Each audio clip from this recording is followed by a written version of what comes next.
တင်ဖြေရှင်းနိုင်တဲ့ပြဿနာကကြီးလေလေဝင်ငွေရဖို့ကပို့ပြီးတော့လွယ်လေလေပါပဲဝင်ငွေရလွယ်ဖို့အတွက်အချက်ပေါင်းများစွာတွေကတစ်ချက်ကိုပဲလုပ်ဆိုလို့ရှိရင်ဘာဖြစ်မလဲသိလားလူတော်တော်များများကဝင်ငွေဘယ်လိုရှာရမလဲဆိုတာကိုပဲစဉ်းစားနေကြတယ်တကယ်တော့အဲ့လိုစဉ်းစားလေလေဝင်ငွေကရှာခက်လေလေဖြစ်တယ်ဘာဖြစ်လို့လဲဆိုရင်ငွေဆိုတာကိုလိုချင်တိုင်းရတာမဟုတ်ဘဲနဲ့သူများကကိုယ့်ကိုပေးချင်မှရတာဖြစ်တယ်အဲ့တော့လူတွေကတင်အောင်ဘာလို့ပတ်စံပေးရမှာလဲ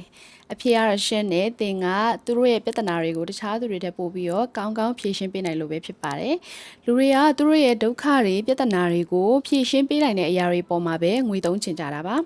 ဥပမာပြောရရင်အခုချိန်မှာလူတွေကအစားအသောက်ထွက်ဝယ်ဖို့အတွက်အချိန်ကုန်မခံချင်ကြတော့ဘူးအဲ့ဒီပြဿနာကိုအခုပြည်သူဖြေရှင်းပေးနေလေဖူပန်နာတွေ grad တွေကဖြည့်ရှင်းပေးနေရဲဒါကြောင့်မို့လို့လေအခုအဲ့ကုမ္ပဏီတွေကချမ်းသာနေကြတာဖြစ်ပါတယ်အဲ့တော့အခုချိန်ကနေစပြီးတော့ငွေဘယ်လိုရှာရမလဲဆိုတဲ့အတွေ့ကိုရက်လိုက်ပါပြီးရင်ဒီ၃ခုကိုအရင်စပြီးတော့စဉ်းစားနံပါတ်1အချက်ကတော့အခုငါးပတ်ဝန်းကျင်ကလူတွေဒါမှမဟုတ်လို့ရှိရင် social media မှာလူတွေဘယ်လိုပြဿနာတွေကြုံနေရလဲ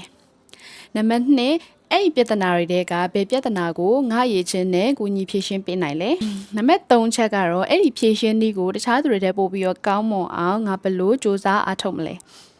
တင်ဖြည့်ရှင်းနိုင်တဲ့ပြဿနာကကြီးလေလေဝင်ငွေရဖို့ကပို့ပြီးတော့လွယ်လေလေပါပဲဒါကြောင့်ငွေနောက်ကိုမလိုက်ပါနဲ့ကိုယ်တိုင်ကပြဿနာဖြည့်ရှင်းပေးနိုင်တဲ့တော့ချက်ဖြစ်အောင်လုပ်ပါ